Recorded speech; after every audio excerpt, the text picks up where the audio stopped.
Muy buenos días a todos. Bienvenidos de nuevo a estos desayunos.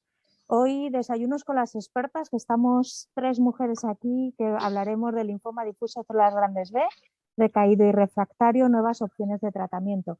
Como sabéis, en la hematología, pues también estamos viviendo en los últimos años una gran evolución en los nuevos tratamientos con nuevas terapias, de las cuales nos van a hablar hoy la doctora Izaskun Cebeiro, hematóloga del Hospital Universitario de Donosti, y la doctora Garbiñe Liceaga, farmacéutica del Hospital Universitario de Donosti. Como siempre, quiero comenzar con los agradecimientos tanto a la SEP por todo el soporte técnico que recibimos para que estos desayunos funcionen perfectamente, y a los patrocinadores que nos apoyan en estas actividades formativas. En este caso son Accor, Bristol Myers Squibb, Janssen Cilag, MSD, Pfizer y Roche. Así que muchísimas gracias a todos, gracias por estar ahí. Y sin más, doy paso ya a la doctora Izaskun. No quiero restarle tiempo, que sé que tiene muchísima materia que explicarnos hoy. Así que Izaskun, cuando quieras. Hola, buenos días a todos y todas. Yo soy Izaskun Cebeiro Etxechipia, soy hematóloga del Hospital Universitario Donostia, que me dedico al tratamiento de pacientes con linfoma. Y bueno, en primer lugar, dar las gracias pues, a Estela Moreno, a Garbiñe Liceaga, nuestra farmacéutica, por esta invitación. Y bueno, en los siguientes 30 minutos más o menos intentaré hablar de las novedades que tenemos, que bueno, pues novedades esperadas y bienvenidas para pacientes con linfoma difuso de célula grande B en recaída y refractariedad. Voy a compartir la pantalla, un segundo.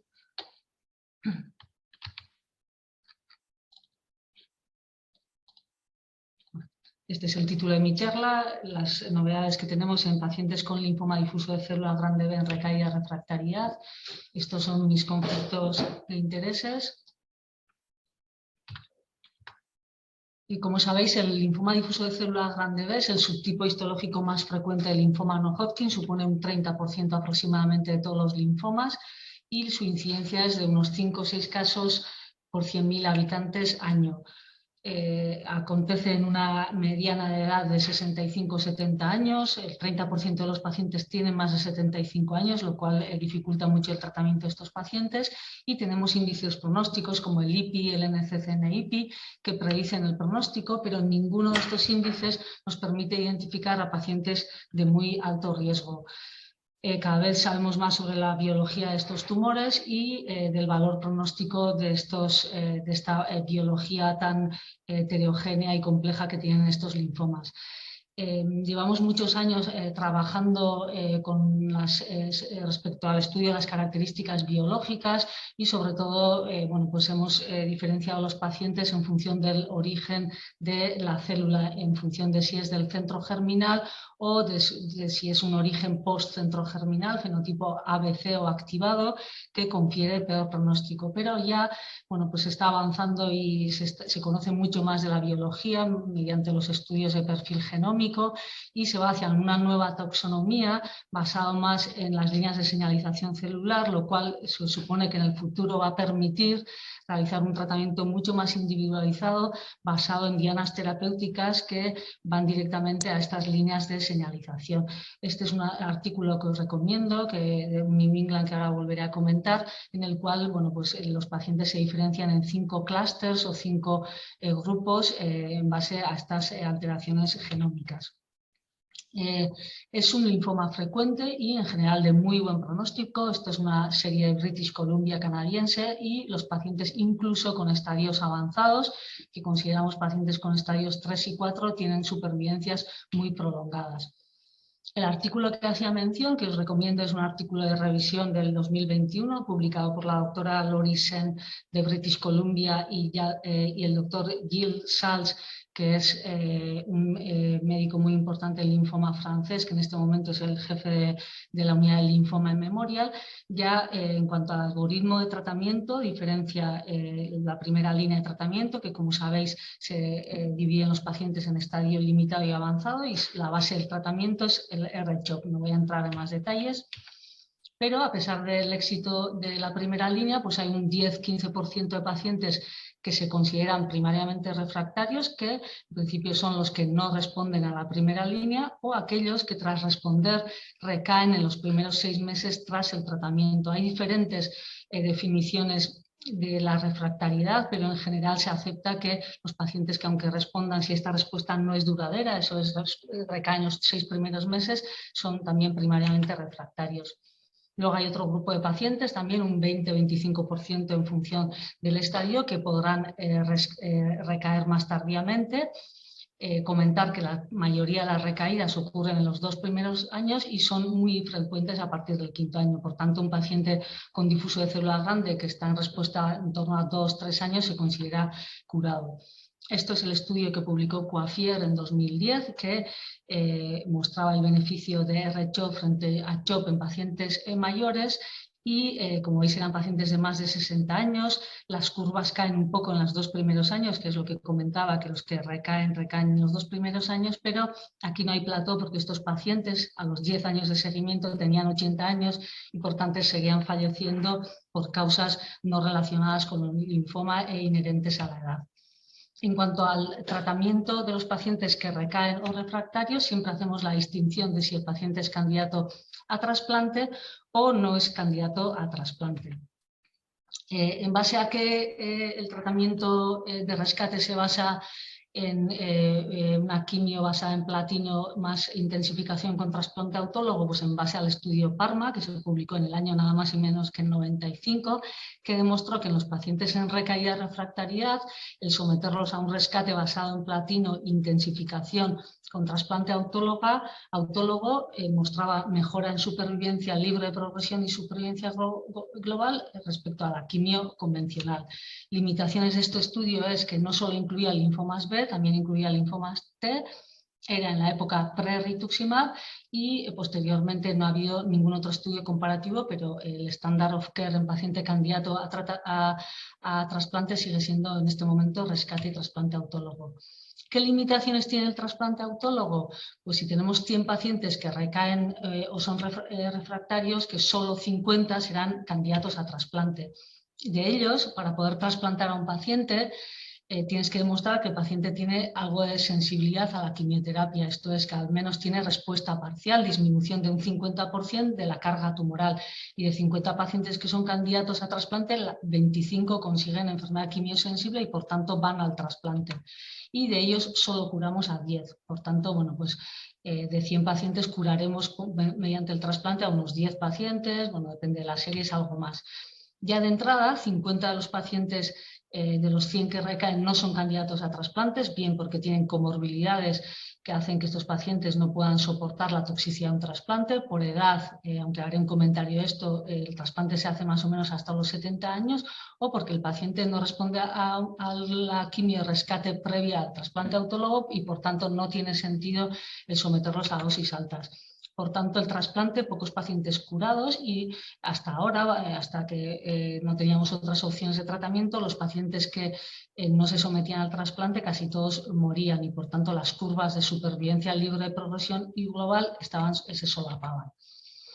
¿Qué necesidades médicas no cubiertas o terapéuticas hay en pacientes en recaída refractaria? Pues fundamentalmente yo creo que dos. Los pacientes primariamente refractarios o recaídas precoces que se benefician mucho menos del trasplante y los pacientes no candidatos al trasplante. Respecto a los pacientes que recaen de forma precoz o son primariamente refractarios, como referencia a los nuevos estudios, como la rama comparativa histórica, tenemos el estudio Scholar-1, que habréis oído hablar, que es un estudio en el cual analiza muchísimos pacientes incluidos en 2 estudios prospectivos y 2 de registro de centro académico, y lo que analiza es qué supervivencia tienen los pacientes primariamente refractarios a R-CHOP, los pacientes que recaen y no responden al rescate y por tanto no van a trasplante, o los pacientes que sí se trasplantan, pero recaen los 12 primeros meses post-trasplante autólogo. Y, bueno, pues como veis, las curvas de supervivencia son demoledoras. Los pacientes en esta situación, primariamente refractario no respuesta de R-CHOP, que no responden a rescate o que recaen en los 12 primeros meses tras el trasplante autólogo, pues solo un 8% de estos pacientes consiguen remisión completa y la supervivencia global de estos pacientes es 6 meses. Esto es un poco la referencia que vamos a tener como control histórico respecto a las nuevas opciones de tratamiento. El paciente no candidato a trasplante, sobre todo son pacientes mayores, y como veis, pues los pacientes mayores en recaída refractariedad y en general tienen mucho peor pronóstico. ¿Por qué? Pues porque biológicamente son linfomas de otro tipo, mucho más fenotipo de postcentro germinal que confiere peor pronóstico, con datos de alto riesgo, mutaciones en CMYC, double hit, etcétera, y en estudios de perfil genómico también alteraciones que confieren mal pronóstico. Por tanto, hasta ahora, por lo menos, en los pacientes mayores que no podían ir a trasplante, el objetivo del tratamiento era prácticamente mejora de calidad de vida y paliación. Y sí que era importante, si un paciente estaba en condiciones, no tenía comorbilidades y a pesar de tener edad superior a 70 años, pues se ha demostrado que estos pacientes se pueden seguir beneficiando del trasplante autólogo. Por tanto, bueno, un paciente muy fit, valorar siempre la posibilidad, independientemente de la edad cronológica, basándonos en la edad biológica, la posibilidad de hacer un trasplante autólogo. En cuanto a los nuevos tratamientos, que es la charla de hoy, voy a hablar fundamentalmente de la inmunoterapia, de la terapia CAR-T y de los anticuerpos monoclonales. Hay otras moléculas como los inhibidores de checkpoint y MIT, de los cuales no voy a hablar. Los inhibidores de checkpoint, salvo en primario de mediastino, tienen muy poco éxito en los pacientes con linfoma difuso de célula grande B. Y en cuanto a las terapias dirigidas, no voy a hablar por falta de tiempo y porque los datos todavía son muy confusos y muy preliminares. Centrándonos en la inmunoterapia, esto es un poco la secuencia de tratamiento que se dio este año en la charla educacional de ASH 2021 sobre pacientes en recaída. En segunda línea, como he dicho, el tratamiento estándar trasplante autólogo, y no candidatos posicionan tafalena o dentro del ensayo clínico el CAR-T. Y en tercera línea, los americanos posicionan el CAR-T comercial en aquellos pacientes que sean candidatos, y alternativas al CAR, pues Pola-R-Venda, tafalena y loncastuximab, que es de lo que voy a hablar en los siguientes minutos. A partir de cuarta línea, pues el tratamiento dependerá de lo que haya llevado previamente y de las opciones de ensayo clínico que podamos tener. Bueno, no os asustéis con esta foto, pero es preciosa y bueno, pues un poco es la que seguiré para explicar un poco los fármacos novedosos que tenemos en este momento. Respecto a la terapia CAR anti-CD19, sabemos que tenemos en tercera línea ya aprobados en pacientes que recaen tras 2 líneas en difuso de célula grande B, 2 CARs en Europa, Axicel y Tisacel, y en la FDA en América está aprobado también Lisocel, y esperemos que pronto podamos tener este tercer CAR disponible en pacientes en tercera línea. Diferencias entre ellos fundamentalmente en el dominio coestimulador. CD28 de Axicel es más potente, una expansión inicial más importante, que se asocia a algo más de toxicidad, y Tisacel y Lisocel, pues un dominio coestimulador que produce una expansión un poco más lenta y se asocia a un mejor perfil de seguridad.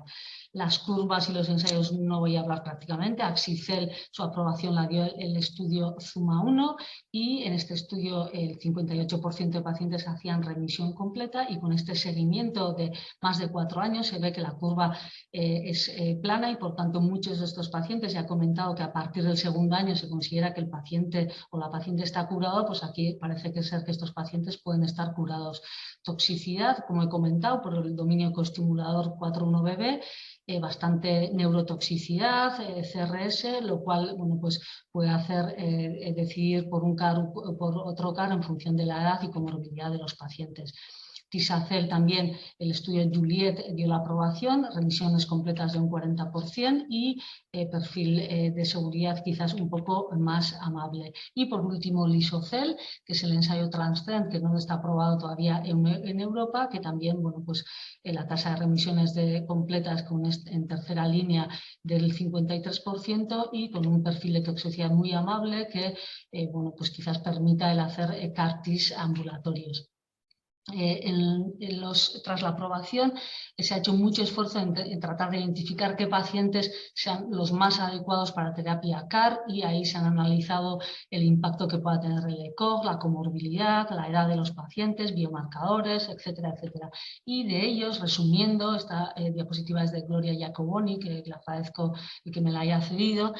Fundamentalmente los factores que predicen el éxito o la eficacia del CAR fundamentalmente son el ECOG del paciente, la LDH y la carga tumoral que va a tener el paciente. Y esto, bueno, pues son un poco, reflejan la biología del tumor. Un paciente que tiene un ECOG deteriorado, LDH muy alta, un volumen de tumor muy elevada, pues quizás con enfermedad muy proliferativa, pues son pacientes que tampoco se van a beneficiar tanto de la terapia CAR. Por tanto, a la hora de seleccionar los pacientes también tenemos que tener en cuenta pues, la biología del tumor, el índice de proliferación, etc. Más novedades, los CARs pasan a segunda línea y en el americano de este año ha habido 3 estudios muy esperados que lo que comparan es el CAR anti-CD19 frente al tratamiento estándar en pacientes candidatos a trasplantes, que sería una quimio basado en platino y trasplante autólogo.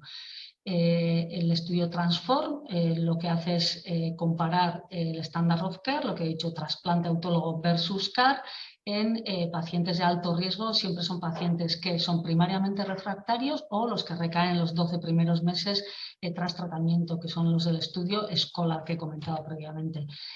Como características, el Transform permitía poner un tratamiento puente antes de la infusión del CAR y sí que permitía el sobrecruzamiento de los pacientes, que esto a la hora de interpretar los resultados es importante. Y este estudio con un seguimiento solo de 6 meses sí que mostraba una mejora en la supervivencia libre de evento, con una disminución de un 66% del riesgo de recaer en pacientes que eran sometidos a CAR versus pacientes sometidos a trasplante autólogo. El otro estudio positivo es el ZUMA-7, que compara el mismo perfil de pacientes, alto riesgo, primariamente refractarios o recaídas precoces, autólogo versus Axicel. Aquí son pacientes un poco diferentes porque no se permitía el tratamiento puente hasta la infusión de Axicel, solo permitían corticoide y por tanto excluían los pacientes verdaderamente con un índice de proliferación muy elevado, que no podrían estar sin tratamiento hasta la infusión o la producción del CAR. Por tanto, esto hay que tenerlo en cuenta también a la hora de interpretar estos resultados. No se permitía sobrecruzamiento y en este estudio también pues, la rama experimental de CAR frente a auto disminuía de forma muy importante el riesgo de recaída. Y por último, el estudio Belinda es el estudio que compara auto versus Tisacel, y este estudio ha sido el estudio que no ha mostrado mejoría de la rama experimental, y es un estudio, bueno, pues que esta falta de mejoría, o sea, de superioridad del CAR frente al auto, pues sobre todo parece que se basa en el diseño del estudio. Se permitía el tratamiento puente antes del Tisacel y en la rama de estándar de tratamiento de platino más auto se permitía incluso 2 líneas de rescate previo al trasplante autólogo y también habría sobrecruzamiento de las ramas. Este estudio, como he comentado, es un estudio negativo que no ha podido demostrar la superioridad de Tisacel respecto al trasplante autólogo. Por tanto, este es un poco el resumen de los CARs en segunda línea en pacientes de alto riesgo, como he dicho, recaída en primeros 12 meses o refractarios, Belinda, que no tiene beneficio, ZUMA-7, que excluía a los pacientes que requerían de tratamiento urgente porque no podían llevar tratamiento puente, y en el Belinda, que permitían incluso un segundo tratamiento de rescate, y decir también que en el estudio Transform era la rama de trasplante autólogo, el 47% de los pacientes, que es un porcentaje muy alto, pudieron someterse a trasplante autólogo. Y luego el tiempo de la infusión hasta el CAR que en Belinda fue muy prolongado respecto al resto y probablemente esto haya tenido un impacto en los resultados que hemos visto. En cuanto al resto de anticuerpos monoclonales, voy a comentar muy brevemente algunos de ellos. En primer lugar, tafasitamab. Tafasitamab es un anticuerpo humanizado frente a CD19 que en este fase 2, el EMIND, se estudia en pacientes que al menos hayan recibido una línea previa, en pacientes en recaída refractariedad y una línea previa. Y lo que se compara es tafasitamab asociado a lenalidomida oral durante 12 ciclos y aquellos pacientes que al menos hacen enfermedad estable dan la posibilidad de continuar hasta la progresión con tafa quincenal sin lenalidomida. En este estudio lo que se ha visto es que la tasa de remisiones completas es de en torno al 40% y la tasa de respuestas globales 57%. Y ahí se ha publicado recientemente el seguimiento a 3 años que confirma estos resultados de supervivencias prolongadas en pacientes a partir de segunda línea con un seguimiento de 3 años. De los 80 pacientes que se incluían en el estudio fase 2, 20 pacientes con 3 años de seguimiento seguían beneficiándose del tratamiento con tafasitamab en monoterapia. Estas son las curvas de supervivencia libre de progresión que muestran que el tafasitamab con lena, cuando se utiliza en líneas más precoces, para pacientes que solo han recibido una línea, se benefician más que los que han llevado más líneas previas, como cabría esperar como ocurre con otros fármacos, y lo mismo en la supervivencia global. La toxicidad es fundamentalmente hematológica, también extrahematológica en forma de diarrea, astenia y tos, pero muy poco con repercusión clínica grado 3 o superior. Por tanto, bueno, de momento no hay autorización en España, pero la EMA sí que lo sigue considerando como un fármaco huérfano y pendiente de aprobación en España. Ya pasando a los anticuerpos conjugados a otro fármaco, hablaré brevemente de R-polavenda, que sí tiene aprobación en nuestro país. Este es el estudio fase 2 que comparaba en pacientes con difuso de célula grande B en recaída o refractariedad tras una línea previa y no candidatos a trasplante. Comparaba R-polavenda versus DR cada 3 semanas durante 6 ciclos. Y en base a este estudio fase 3, que solo incluía 80 pacientes, esto es una limitación del estudio, que demostró mejora en PCS y supervivencia global, ha tenido la aprobación en nuestro país. En cuanto a la toxicidad, el asociar POLA-ABR es más tóxico, da más toxicidad hematológica, pero no riesgo de infección. Por tanto, esto es importante y, como sabéis, POLA es un anti-CD79B asociado a monometilauristatin, que la liberación de monometilauristatin da neuropatía periférica, habitualmente grado 1-2, y que es reversible. Este es el informe de posicionamiento que comentará mejor Garbiñe que yo. Tiene limitaciones, lo que he comentado, solo 80 pacientes, 40 en cada rama, no estaban muy bien balanceados los grupos y por tanto se ha hecho una aprobación condicional y mediante un acuerdo de pago por resultados. El otro anticuerpo conjugado es el anti-CD19 asociado a PBD, un alquilante, y se llama el loncastuximab. Y en este estudio fase 2 que se ha actualizado en ASH de este año, los pacientes que hayan recibido 2 líneas previas se someten a este anticuerpo conjugado cada 3 semanas hasta intolerancia a progresión. La tasa de respuestas es del 48%, profundas la mitad de ellas, 24%, y aunque las curvas son inmaduras, pues son interesantes, tienen poco seguimiento y bueno, pues este fármaco también supone una alternativa en pacientes a partir de 2 líneas y de momento no tenemos acceso a este fármaco en España. Y por último voy a hablar de solo un anticuerpo biespecífico, que es el glofitamab, del mosunetuzumab no voy a hablar. Los dos son anticuerpos biespecíficos frente a CD3 y CD20, y lo que hacen es aproximar el linfocito T a su diana terapéutica, el CD20. Voy a hablar solo de glofitamab, que es un estudio en monoterapia que ya estaba publicado y que se ha actualizado en ASH de este año. Glofitamab, como he dicho, es biespecífico anti-CD3-CD20 con bivalente, una doble unión al CD20 y un monovalente frente al CD3. Y este ASH se ha hecho la actualización del fase 1-2 que estaba previamente ya publicado, y que este es el diseño del estudio. Eran pacientes con linfoma difuso de células grande B en recaída refractariedad, con una línea previa al menos, y tenía un estudio previo que era con dosis fijas, y el estudio en la rama B, que es la que se va a utilizar se ha utilizado en el fase 2 y que incluía un tratamiento con obinutuzumab una semana antes del inicio del glofitamab para evitar la toxicidad en forma de CRS, y posteriormente una escalada de dosis de glofitamab a 2,5, 10 y 30, que es la dosis que se va a utilizar que se está utilizando en fase 2 y en estudios posteriores. Comentar que el glofitamab se realiza de forma se pauta cada 3 semanas y durante 12 meses. A partir de 12 meses, o sea, 12 dosis, perdón, el paciente ya deja de recibir el tratamiento. En este estudio los pacientes son pacientes muy malos, aunque se puede utilizar a partir de una línea. Todos habían recibido la media mínimo 3 líneas o la mayoría, y un rango entre 1 y 13. 50% de los pacientes eran realmente malos, primariamente refractarios y estadios avanzados, y en el estudio incluían pacientes con linfoma indolente, pero el 70% eran pacientes con linfoma agresivo.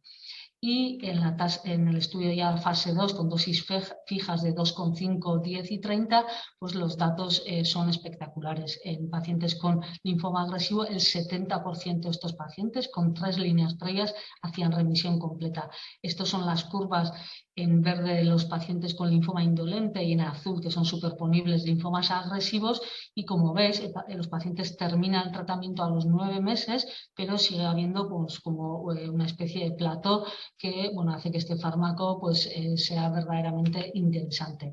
En cuanto a perfil de toxicidad, ya he comentado que suele producir el CRS habitualmente grado 1 o 2, pero en el 58% de los pacientes, a pesar de que una semana antes los pacientes reciben una dosis de obinutuzumab para tratar de evitar esta liberación de citoquinas. La toxicidad hematológica también está. Entonces, con todo esto, espero que no os haya aburrido con tantos datos, pero bueno, pues un poco mis conclusiones son que el pronóstico de los pacientes de linfoma difuso de célula grande B recaído refractario hasta ahora ha sido muy desfavorable. Ahora, por suerte, hay nuevos fármacos esperanzadores. El tratamiento de rescate seguido de trasplante autólogo sigue siendo una opción curativa en pacientes que muestran sensibilidad al tratamiento de rescate, y las combinaciones de pola-R-Venda y tafalena son prometedoras en pacientes no candidatos a trasplante. En cuanto a la terapia CAR, pues ha revolucionado el tratamiento de estos pacientes, y los anticuerpos biespecíficos también son una esperanza y una opción de momento prometedora dentro del ensayo clínico. En la actualidad parece ser que la experiencia, el número de pacientes tratados favorece el empleo de la terapia CAR respecto a los biespecíficos, pero necesitamos más estudios y más seguimiento para elucidar la secuenciación óptima de estos tratamientos. Muchísimas gracias. Muchísimas gracias, Izaskun, por este resumen express que nos has hecho y además tan claro. Voy a dar paso a Garbiñe Leiceaga y os recuerdo que podéis mandar vuestras preguntas al chat, ¿vale? Que las comentaremos al final. Ajá. A ver. No sé si me ha activado la cámara al final. Espérate. Ahora sí. Sí, la había quitado, ya lo he puesto. Hola, buenos días a todos. Pues empezar primero dando las gracias a GDEFO por seguir haciendo el esfuerzo de mantenernos al día a través de estas sesiones rapiditas por la mañana. Muchísimas gracias a la doctora Izaskun Ceberio por compartir sus conocimientos y por trabajar mano a mano todos los días conmigo. Y voy a intentar ser breve y un poco completar toda la información que creo que nos ha dejado muy clara Izaskun sobre el tratamiento del linfoma recaída refractario. A ver, ya empezamos. Aquí. Lo primero y antes de nada, recordar, como nos ha explicado Izaskun bien, y como esta magnífica tabla de nuestros compañeros Asunción Albert, David Conde y Marisacra Díez nos dejaron en el máster de atención farmacéutica oncomatológica, no se nota que va para casa. La primera línea de tratamiento en todas las guías sigue siendo R-CHOP, pero R-CHOP no vale para todos. Entonces, ¿qué hacemos con la segunda línea? Bueno, pues hasta hace poco o hasta no hace tanto, para casi todos las guías recomendaban hacer los candidatos a trasplante, hacer una quimioinducción y consolidarla con el trasplante, o directamente hacer una quimio si el paciente no era candidato a trasplante. Pero ya a partir de terceras sucesivas líneas de tratamiento entrábamos con ensayos clínicos, polatuzumab veravenda, CAR-Ts o cuidados paliativos. Esto era casi así, pero está cambiando rápidamente, tal y como nos ha contado la doctora Severio. Con todas estas alternativas terapéuticas en que la inmunoterapia tiene mucho que ver y que vamos a intentar desgranar, hemos dicho: segunda línea, tratamiento estándar, pacientes candidatos a trasplante, no candidatos a trasplante, tafasitamab, lenalidomida, que si queremos ir a un CAR nos dicen que no lo usemos, pero simplemente por la misma manera, porque la diana es CD19, igual que nos lo dirán con el anticuerpo como inmunoconjugado, que también su diana es CD19, porque ya sabéis que uno de los mecanismos de resistencia tumoral es inhibir la expresión del antígeno diana. Entonces hay miedo que los pacientes a los que les demos un anti-CD19 luego no lo expresen y no podemos utilizar un CAR-T CD19 con ellos. Esto en los datos de vía real se está empezando a ver, pero en un pequeño porcentaje de pacientes, así que el temor no es tan grande, pero a día de hoy sigue recomendándose que un paciente que vaya a ir a CAR, el CD19 no utilice un anti-CD19 de ningún tipo previamente. Tratamientos secundarios en tercera línea, por supuesto un CAR, pola R-venda, que también podría pensarse como alternativa para pacientes FIT en segunda línea, un polatuzumab vedotin, rituximab bendamustina. Después ya inmunoconjugados, loncastuximab, tesidina sería el adecuado, o entrar ya en ensayos clínicos incluyendo biespecíficos, que parece que es la terapia que viene con más fuerza por comodidad y resultados, y en líneas posteriores lo que no hayas usado antes, úsalo después. Ya nos ha explicado muy bien la doctora Severio cómo que nos dan los CAR de sí. En resumen, básicamente están autorizados y financiados en nuestro país a día de hoy en tercera línea, en pacientes en recaída o refractario tras dos líneas, o sea, en tercera línea, y lo que nos dan de sí es que la mitad de los pacientes responden, pero con unas medianas de supervivencia global que varían entre los 25 y los 11 meses, y a costa de una toxicidad a base del síndrome de liberación de citoquinas y de neurotoxicidad asociada a las células inmunoefectoras, CRS e ICANS a partir de ahora, que no es desdeñable en una población de pacientes mayor, con comorbilidades, y en las que se nos pueden complicar las cosas más allá del linfoma.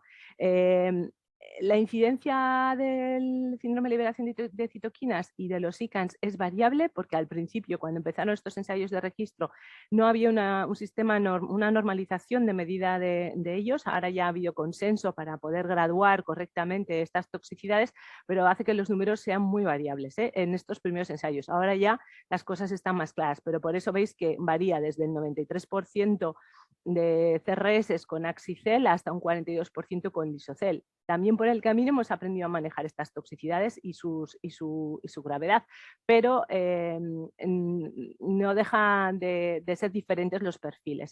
Un 64% de ICANS para Axicel y un 30% para Lisocel, serían por las dos horquillas.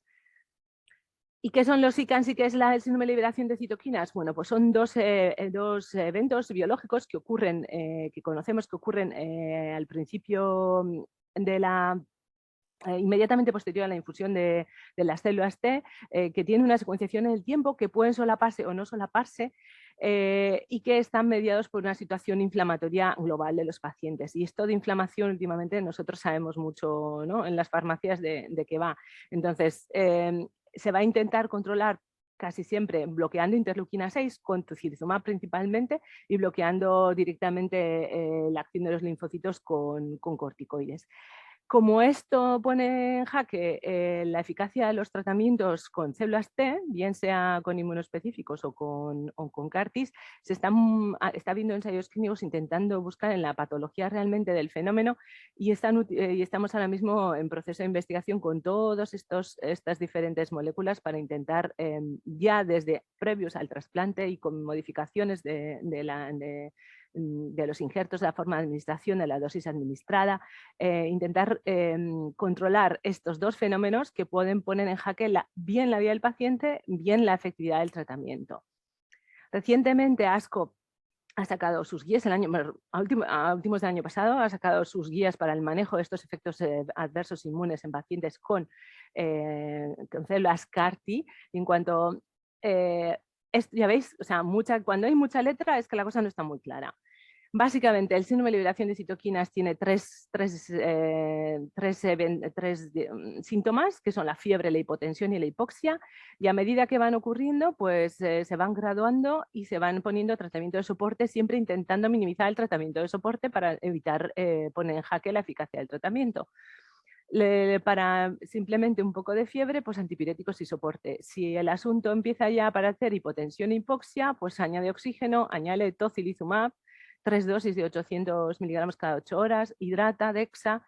Si el asunto va más, si empieza a haber más hipotensión o más hipoxia, añádele un vasopresor, añádele más dexa y si la cosa se desmadra, sigue aumentando el corticoide, intentando ya que el paciente no se complique demasiado y no tenga que ser intubado y no tenga que ser llevado a las unidades de cuidados intensivos.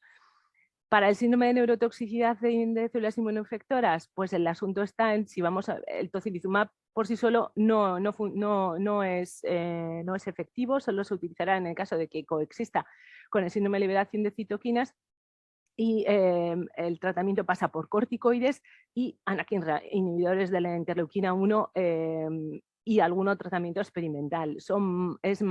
La sintomatología es más difusa, aparece más largo en el tiempo, con más distancia en el tiempo, puede aparecer desde temblores, ataxia, dificultades de organización del pensamiento, problemas del lenguaje.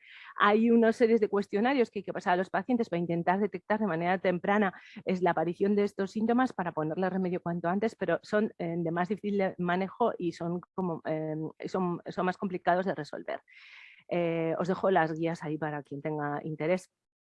Entonces, volvemos a nuestros tratamientos. El tratamiento habitual con auto, volvemos al CAR. ¿Qué alternativas tenemos? Pues la primera que nos aparece para pacientes, sobre todo para pacientes no candidatos a trasplante, es tafasitamab lenalidomida. Tafasitamab, os recuerdo que es un anticuerpo anti-CD19 modificado en su fracción cristalizable para aumentar el efecto citotóxico y activar el complemento. Y junto a lenalidomida lo que consigue es hacer sinergia para intentar destruir las células que sobreexpresan CD19. Aquí. Como nos ha explicado el doctor Acevedo, tafasitamab se dosifica por kilo, se asocia a la lenalidomida a 25 miligramos día 1,21. La dosificación de tafasitamab es semanal, los 3 primeros ciclos y después pasa a quincenal. Y pasado el año mantenemos en monoterapia tafasitamab sin fin de tratamiento. Ojo, en segunda, tercera línea en pacientes con una esperanza de vida larga. Ya empiezan los problemas, empiezan los problemas y aquí, mira, me entretuve en buscar la ficha técnica de TAFA, la EMA, ayer, y lo más divertido ahora que andamos con las premedicaciones y la ranitidina es como las recomendaciones de premedicación. Pueden incluir antipiréticos, pueden incluir anti-H1, pueden incluir anti-H2, por ejemplo, cimetidina o corticoides.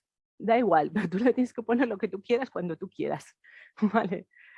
Sin más, como detalles farmacéuticos, recordar que es polvo, que hay que reconstituirlo, que la concentración final de la dilución tiene que ir entre 2 y 8 miligramos mililitro y la velocidad de perfusión al principio, pues las primeras veces será al menos 2 horas y media y después, si la cosa va bien, se puede bajar hasta 1 hora y media.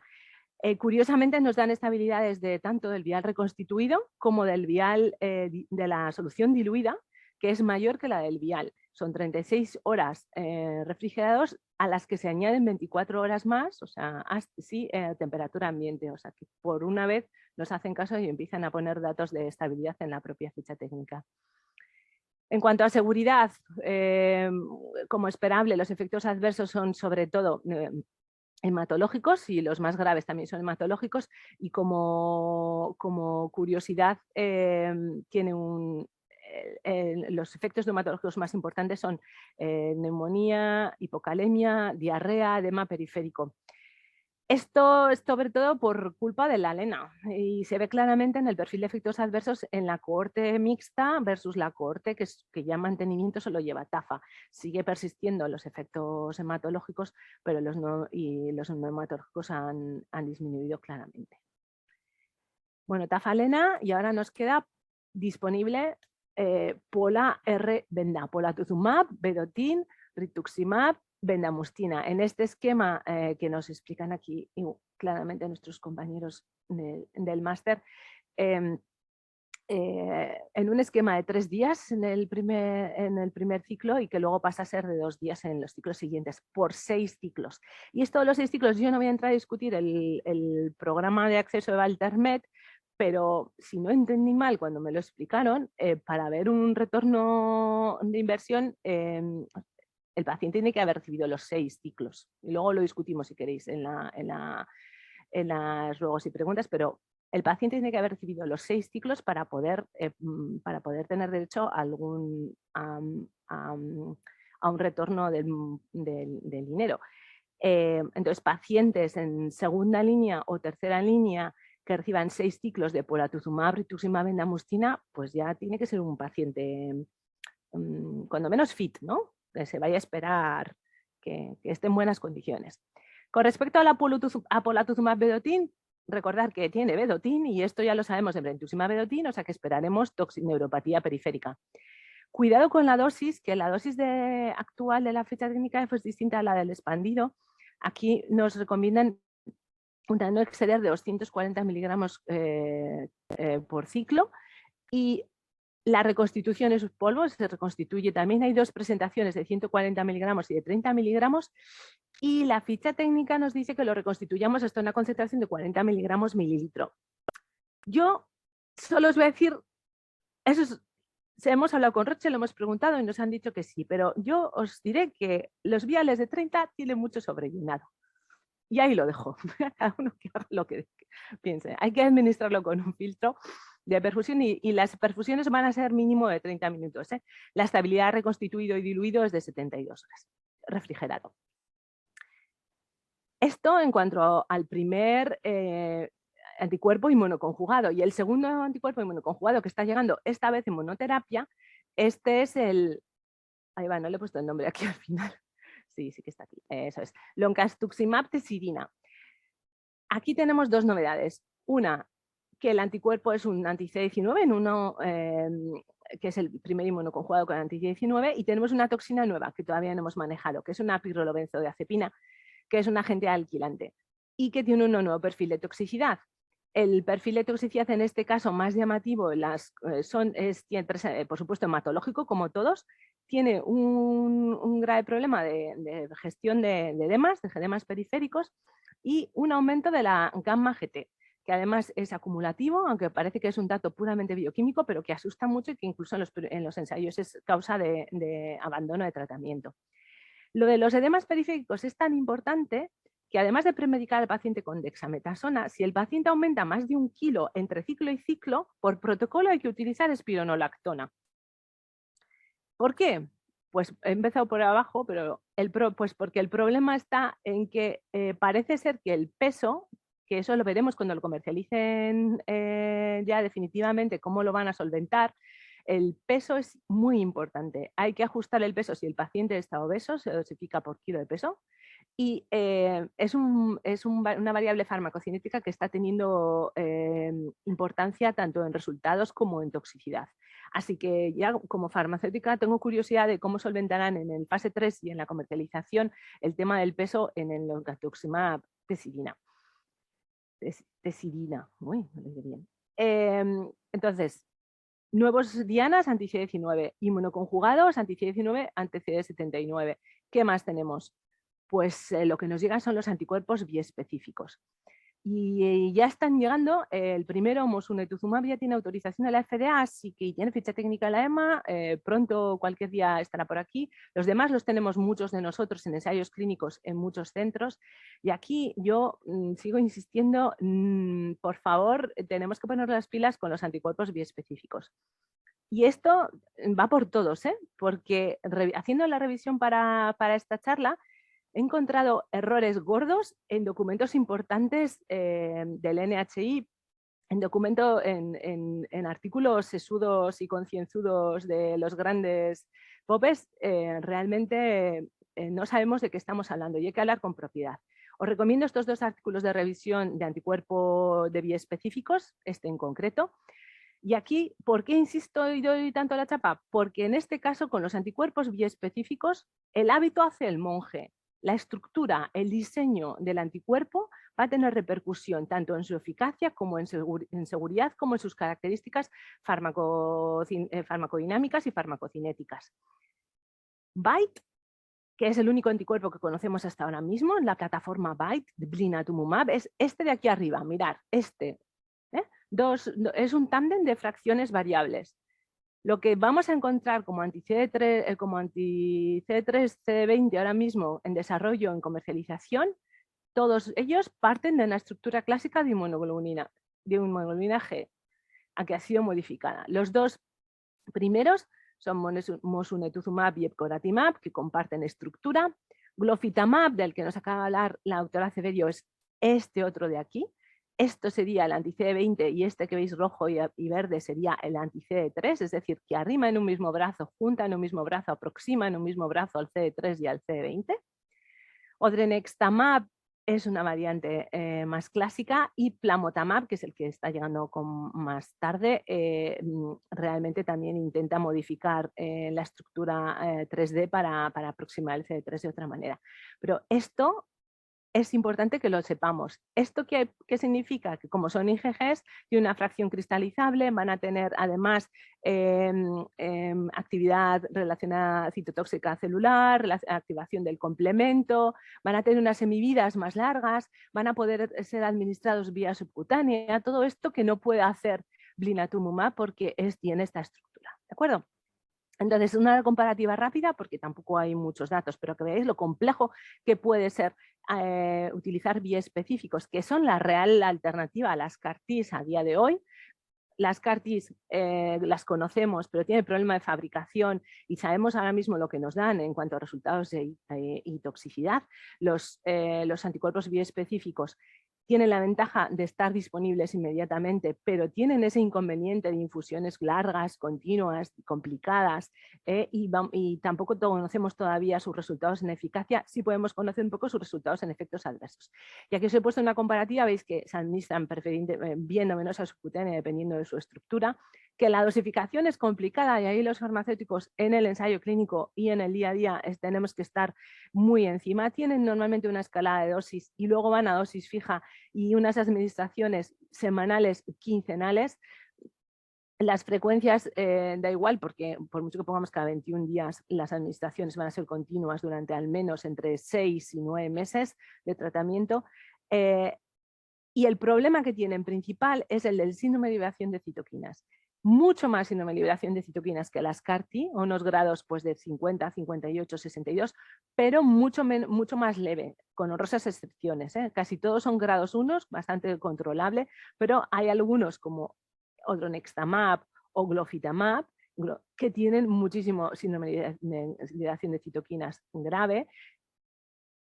Y tanto es así que por eso glofitamab tienes que premedicarlo con obinutuzumab para intentar purgar de CD20 el cuerpo antes de ir a por el resto de CD20 que tienes con ese anticuerpo biespecífico tan eficaz que produce un síndrome de liberación de citoquinas tremendo. En cuanto a toxicidad, a neurotoxicidad, la neurotoxicidad es leve, salvo por odronextamab, que está teniendo muchos problemas de ambos, de síndrome de liberación de citoquinas y de neurotoxicidad, y que ahora mismo está en stand-by todos sus ensayos por la FDA, pero parece en todos los casos el problema de estas toxicidades es por exceso de éxito, porque son realmente eficaces. Entonces tendremos que esperar a cómo maduran esos datos de fase 1, fases 2, para ver qué nos dan de sí en cuanto a respuestas y respuestas duraderas. Pero los biespecíficos han llegado para hacer la competencia directamente a las CAR-Ts. Así que como conclusiones y para terminar, y tras la primera línea de tratamiento se abren nuevas opciones terapéuticas que no son mutuamente excluyentes, y esto es importante, aunque podamos elegir unos tratamientos u otros, no se nos cierran puertas. El desafío será escoger el tratamiento más efectivo y menos tóxico en función de la enfermedad y del paciente.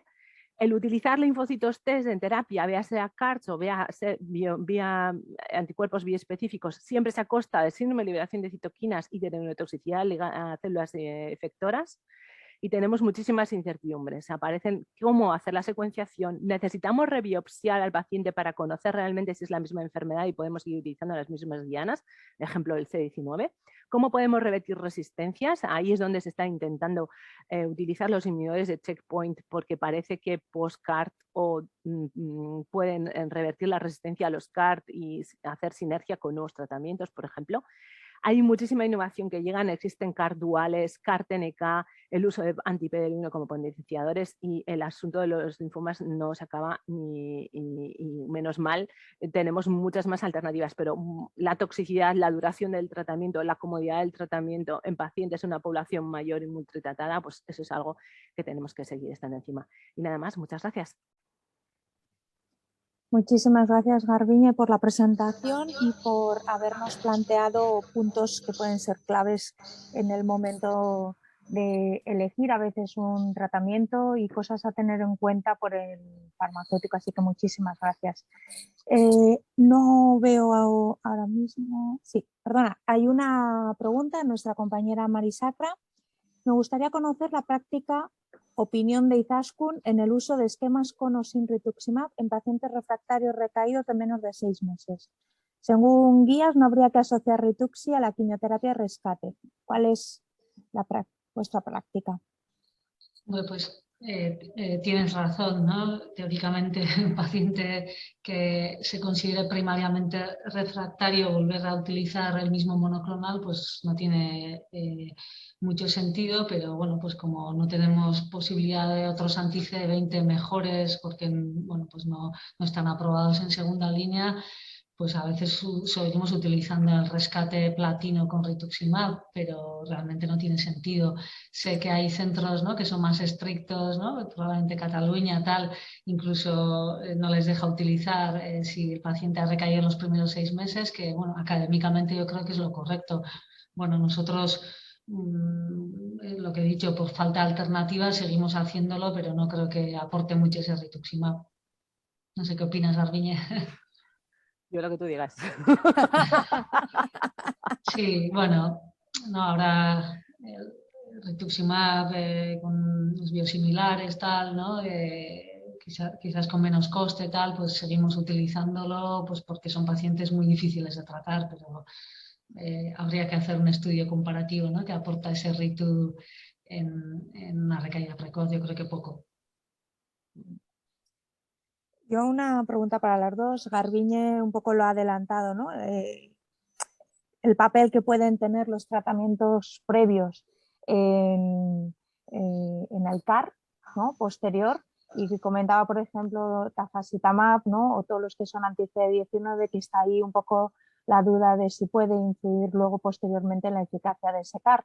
Y yo añadiría, ¿pueden influir algunos de estos tratamientos también en la aféresis? Porque yo pensaba, a veces tafasitamab y lenalidomida, pues esa lenalidomida puede estar influyendo en esa aféresis que vayamos a hacer al CAR, que no solo es en la eficacia posterior del CAR, sino también en que tengamos éxito en una buena aféresis. Y claro, en estos pacientes, ¿qué nos quedaría? ¿Qué pensáis? ¿No? Si tengo claro que voy a ir al CAR, ¿qué tratamiento tengo que pensar inicial? A ver, yo creo que ¿no?, en la secuencia de tratamiento que aparecía en el educacional del americano, poner, ¿no?, la precaución, el warning de utilizar previo a un CAR fármacos que compartan la diana, ¿no? Como el CD19, el tafasitamab, por lo que ha comentado Garbiñe, ¿no? De que pueda tener una menor expresión la célula tumoral y disminuir la eficacia del CAR anti-CD19.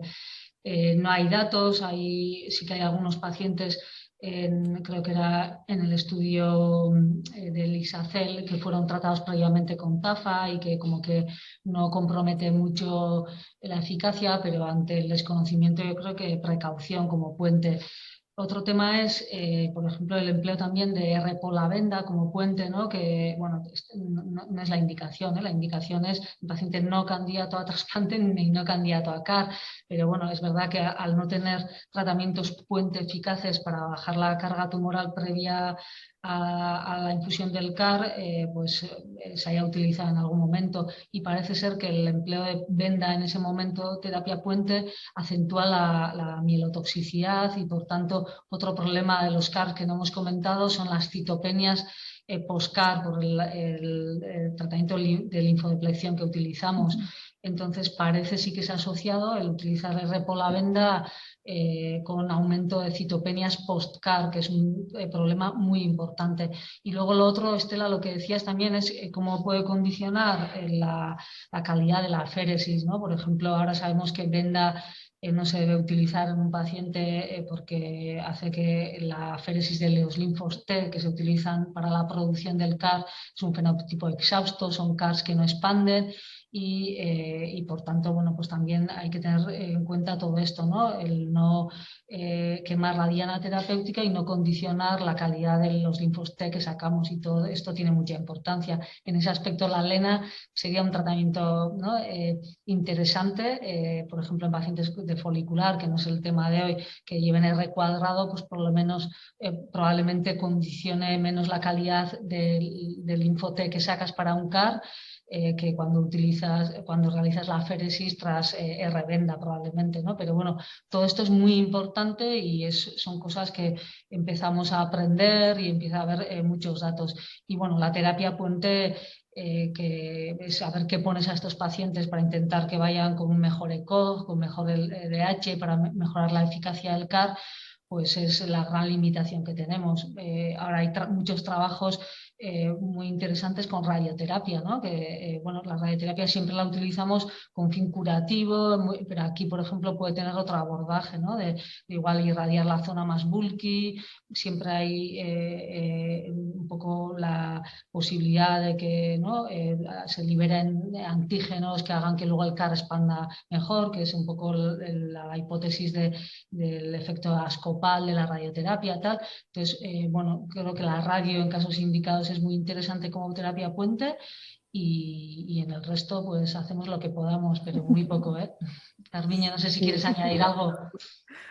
No, que lo de la aféresis es un misterio. Sabemos que con lena en general las aféresis son más dificultosas, y también estamos aprendiendo a hacer aféresis para CAR-T, ¿no? Y a medida que llegan los pacientes, pues iremos aprendiendo. No es lo mismo hacer una aféresis para un auto que para un CAR-T también. Así que sí, no.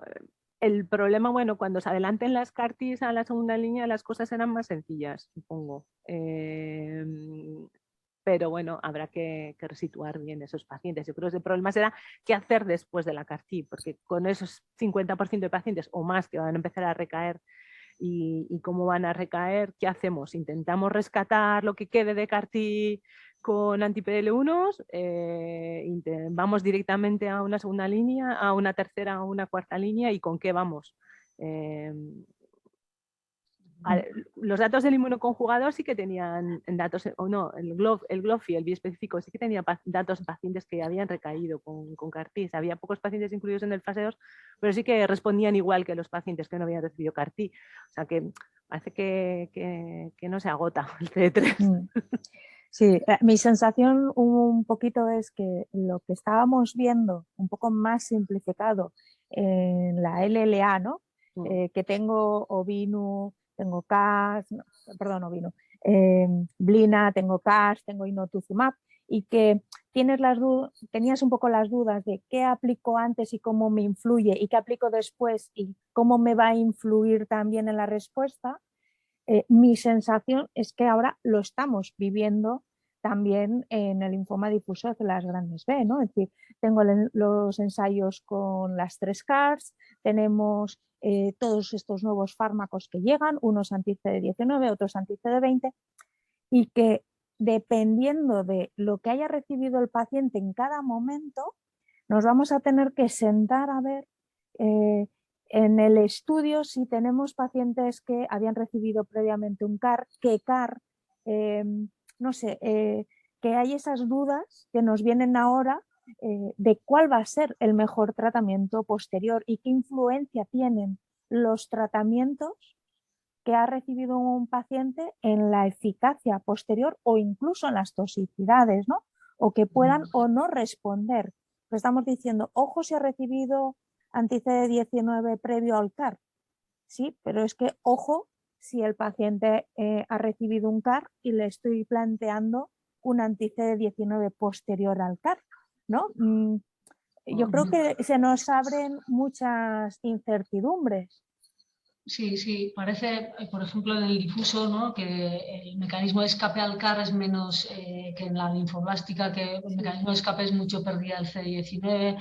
En difuso no está tan bien estudiado porque el CD19 es un marcador que no lo hacemos habitualmente, incluso, pero en los datos que han revisado y tal, parece ser que es menos importante, con cual habría que mirar si el tumor sigue expresando CD19 para volver a tratarlo tras un CAR, ¿no?, con TAFA, por ejemplo. Pero bueno, yo creo que es un momento fascinante, de mucha responsabilidad, son fármacos, no hemos hablado de la toxicidad financiera, económica de todo esto, ¿no? Porque claro, el CAR sabemos lo que vale, pero ¿qué valdrán los biespecíficos? Entonces, bueno, hay una responsabilidad de hacerlo bien, de manejar bien estos pacientes, de optimizar estos tratamientos y utilizarlos en los pacientes que más se van a beneficiar y haciéndolo bien. Farmacia fundamental en los biespecíficos para ayudarnos, ¿no?, en todo este manejo, porque, ¿no?, hacen mucha toxicidad, mucho CRS y es fundamental hacerlo, ¿no?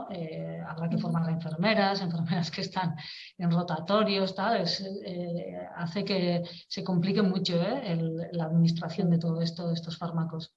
Sí, sí, yo el mensaje que quiero dejaros eso es que a los farmacéuticos que nos pongamos las pilas con los bioespecíficos porque se nos complican mucho las cosas, mucho en la prescripción, mucho en la validación, mucho en la elaboración y en la administración. Y nos podemos llevar muchos sustos, son medicamentos complicados. Perfecto, pues muchísimas gracias a las dos. Ha sido un placer escucharos y aprender esta mañana con vosotras, las expertas en linfoma difuso de células grandes B para nosotras. Así que muchísimas gracias y nos vemos en los siguientes desayunos. Un abrazo. Vale, agur. Gracias.